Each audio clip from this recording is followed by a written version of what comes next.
நமஸ்காரம். Welcome to Rukku's kitchen. இன்றைக்கி நம்ம பார்க்க போகிறது கூழ் வடை.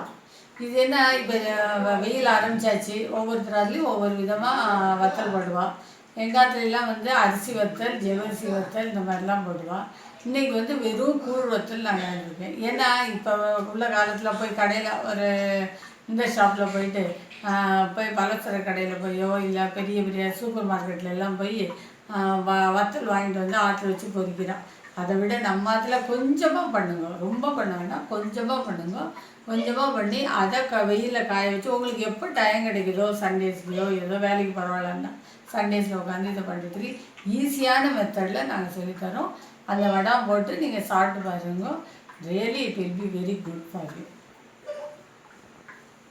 இப்போது அந்த கூழ் வத்தலுக்கு வேண்டிய அரிசி இந்த வடாத்துக்கு ஒரு அழாக்கு நான் சாம்பிளுக்காக பண்ணியிருக்கேன். ஒரு அழாக்கு அரிசிக்கு 2 மிளகாய் வச்சு அரைச்சி கொஞ்சம் உப்பும் போட்டு அரைச்சி முந்தா நாளே அரைச்சி வச்சு, அதாவது 2 நாளைக்கு முன்னாடியே அரைச்சி வச்சு புளிக்க வச்சுட்டு, அதாவது இன்றைக்கி நம்ம வத்தல் போடணும்னா 2 நாளைக்கு முன்னாடி அரைச்சி அதை அப்படியே வச்சுருப்போம். இந்த கன்சிஸ்டன்சியில் இருக்கணும். இது அரைச்சதை நான் கரைச்சி வச்சுருக்கேன். மாவு பச்சரிசி ஒரு அழாக்கு, 3 மிளகாய், கொஞ்சம் உப்பு. அது 3 மாவு பச்சரிசி நல்லா களைஞ்சிட்டு ஒரு 3 மணி நேரம் ஊற வச்சிடலாம் போதும். ஊற வச்சுட்டு நைஸாக அரைக்கணும். நைஸாக அரைச்சிட்டு அப்படியே புளிக்க விட்டுருங்க. நீங்கள் இப்போ வெனஸ்டே பண்ணுறதா இருந்ததுன்னா மண்டே அரைச்சிடலாம். மண்டே, டியூஸ்டே, வெனஸ்டே மார்னிங் உட்காந்து அதை கிளறி அதை கொண்டு போய் மாடியில் வடத்தில் ஒரு துணியில் போட்டு வடாம் போட்டிருக்கோம். ஒரு அழகுக்கு நான் 6 டம்ளர் தண்ணி விட்டு கொதிக்க விட்டுருக்கேன். ஆனால் இவ்வளோ வேணும்னா, ஏன்னா ஒவ்வொரு அரிசி ஒவ்வொரு மாதிரி இருக்கும். அதனால் நான் ஒரு 2 டம்ளர் தண்ணி, நல்லா கொதித்த தண்ணியை 2 டம்ளர் எடுத்து வச்சுட்டு அதுக்கப்புறம் நான் கிளற ஆரம்பிக்கிறேன். நான் இதுக்கு ஜீரகம் போடல, பெருங்காயம் போடல. ஏன்னா இது நாங்கள் கொஞ்சம் உங்களுக்கு சாம்பிளுக்காக பண்ணுறோம். இல்லைன்னா நாங்கள் 1 கிலோ 1.5 கிலோன்னு போட்டு அரைப்போம். அப்படி அரைக்கும் போது ஜீரகம் போட்டால் சில சமயம் பூச்சி வந்துடும். அதுக்காக நாங்கள் ஜீரகம் போட மாட்டோம். பெருங்காயம் உங்களுக்கு தேவையாக இருந்தால் நீங்கள் பெருங்காயம் போட்டுக்கோங்க. கொஞ்சம் தண்ணி நான் எடுத்து வச்சுட்டுருக்கேன். ஏன்னா தேவைப்பட்டால் போட்டு, ஆனால் தேவைப்பட்டால் போடலாம். கொஞ்சம் உப்பு சேர்த்துக்கோங்க. ஏன்னா பச்சை மிளகாயை நம்ம அதில் அரைச்சி வச்சு விட்டுட்டோம். அதனால் இந்த தண்ணி நல்லா கொதிக்கட்டும். கொதித்ததுக்கு பிறகு கொஞ்சம் அடுப்பை சிம் பண்ணிவிட்டு அதுக்கப்புறமா இந்த மாவை கரைச்சிக்கோங்க. தண்ணியாக நல்லா கரைச்சி வச்சுட்டு விட்டேன்னா சீக்கிரம் ஒரு செகண்டில் அது இதாகிடும். ஆனால் இந்த கூழ் வடாத்துக்கு ரொம்ப திக்காக இருக்கக்கூடாது, கொஞ்சம் தண்ணியாக இருக்கணும். ஆறுனா கெட்டியாகிடும். அதனால் கொஞ்சம் தண்ணியாக இருக்கும்போதே இறக்கிடலாம். நான் மாவை அப்படியே கொட்டி கிளறணும்.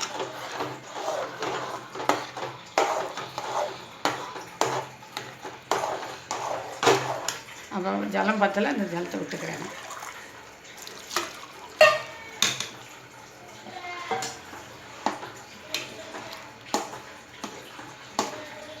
நல்லா கைவிடாமல் கிளறிட்டே இருக்கும்.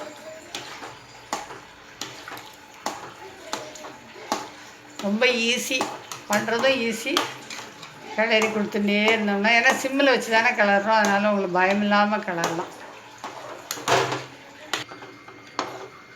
கிளறிண்டே இருக்கணும். கிளறிண்டே இருக்க வச்ச இவ்வளோதான் முடிஞ்சுது. இப்போ என்னென்னா, நமக்கு கொஞ்சம் தண்ணி, பச்சை தண்ணி தொட்டுண்டு இப்படி தொட்டு பார்த்தோம்னா ஒட்டலை பற்றியெல்லாம். இதுதான் கரெக்ட் பதம். இதை அப்படியே இறக்கி வச்சிடலாம். இறக்கி நல்லா ஆறுனதுக்கப்புறம் இதை கொண்டு போய் மாடியில் வச்சு காய போடுங்க. பால்கனியில் இவ்வளோண்டு போடுறதா இருந்ததுன்னா பால்கனியில் கூட நீங்கள் போட்டுடலாம். ஒரு சின்ன இது, இப்போ தான் இந்த பிளாஸ்டிக் சீட்டெல்லாம் யூஸ் பண்ணக்கூடாதுங்கிறா இல்லையா, அதனால் வேஷ்டியில் போட்டோம். அந்த வேஷ்டியில் போட்டால் ஒரே ஒரு அசௌகரியம் என்னென்னா, மறுநாள் காலையில் அதை தண்ணி தெளித்து அதை ஊற வச்சுட்டு எடுக்கணும். பிளாஸ்டிக்னால் அப்படியே இது மாதிரி வந்துடும். அன்னைக்கே எடுத்து பொரிச்சிடலாம் போல் வந்துடும் அடிக்கிற வெயிலுக்கு. இந்த மாதிரி கன்சிஸ்டன்சி இருக்கணும். ஏன்னா அப்போ தான் இன்னும் அது கெட்டி ஆகிடும். அங்கே போய் இடும்போது கையாலேயோ ஸ்பூனாலேயோ இடுறதுக்கு சரியாக இருக்கும். பாருங்க, ஒட்டவே இல்லை. இவ்வளோதான் கூழ் வடம். கூழ் ரெடி. இனிமேல் இது ஆறின பிறகு நம்ம போய் மாடியில் போய் காயப்படலாம். மாடியில் கொண்டு ஒரு பேப்பர் மேலே ஒரு துணியை போட்டு, நான் கையால் தான் போடுறேன். உங்களுக்கு வேணும்னா நீங்கள் ஸ்பூனால் போட்டுக்கலாம். இப்படி தூக்கி போட்டுட்டிங்கன்னா அழகாக ரவுண்டாக விடும். ஏர்லி மார்னிங் வெயிலுக்கு முன்னாடி வந்துடணும்.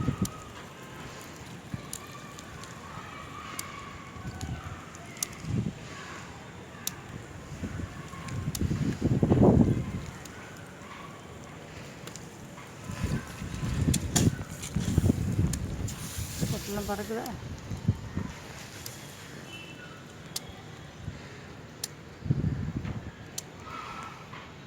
கிராமத்துலலாம் காக்கா நிறைய வரும், அதனால் எடுத்துக்கணும். கிராமத்தில் காக்கா நிறைய வருங்கிறதுனால உட்காந்து அதுக்கு வலை போடுவாங்க பாருங்கள். ஐயோ, அதுவே ஒரு பெரிய கலை.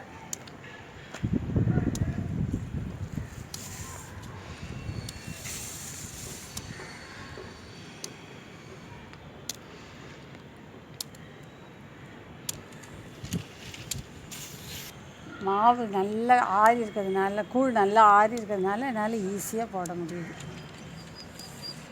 காலையில் போடுற காத்தால் 6 மணிக்கெல்லாம் போட்டாச்சு. இது கொஞ்சம் லேட்டாக போடுறேன், ஆனாலும் அடிக்கிற வெயிலில் உடனே காய்ஞ்சிது.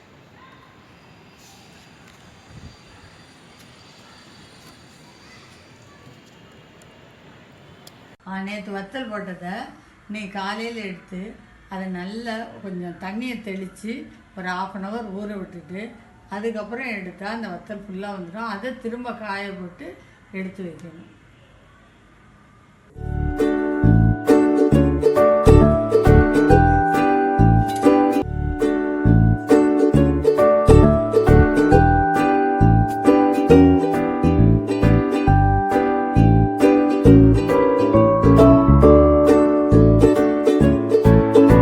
அது 3 காய்ச்சல் சொல்லுவாங்க. 3 நாள் தொடர்ந்து காய்ஞ்சால் வருஷத்துக்கு வரும், அது கெட்டே போகாது. இந்த வீடியோ பிடிச்சிருந்ததுன்னா லைக் பண்ணுங்கள், ஷேர் பண்ணுங்கள், சப்ஸ்கிரைப் பண்ணுங்கள் மறக்காமல். Thank you so much.